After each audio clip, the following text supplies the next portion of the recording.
Кое животно ще показваш? Това животно или това животно? Слона хора не се продава. Роувъра се продава. Понеже хората не знаят, ама аз си избирам колите. Този е 21 и е автобиографи. За те, които не знаят, това е най-високия клас. 6+1 е. Изключително удобен. Аз като човек, който го товари като бус и го ползва като изкарване на покъшината, на всяко ходене до морето, всичко събира. Няма проблем. Детето е комфортно на задната седалка, спи си и като отзад е натоварен, пътувате си и спее. Ти казваш, като бус го ползваш, обаче здрав ли е? Много е здрав, никакви проблеми няма. Като май е нов. Нов е, да, 21 година е на 120 000 км, обслужване само единствено в ровър, изключително гледана кола, като за човек, който кара доста километри на седмична база, бих казала. Никакъв проблем няма, колата е след обслужване, всичко е сменено, с нови гуми е. Я да видим как ще изглежда, ако го купи някоя блондинка. Така изглежда блондинка в колата, хора. Да видим километрите, колко пише там. 120 372 км.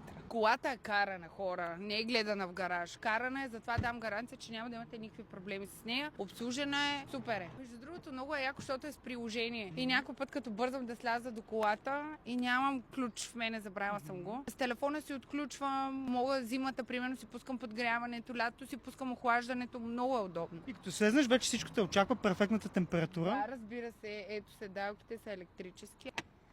Оп, прибрахме. Ето. Абе, нова количка. Всичко работи идеално. Какви пари ще му търсиш на това животно? 52 000 евро. Кеш.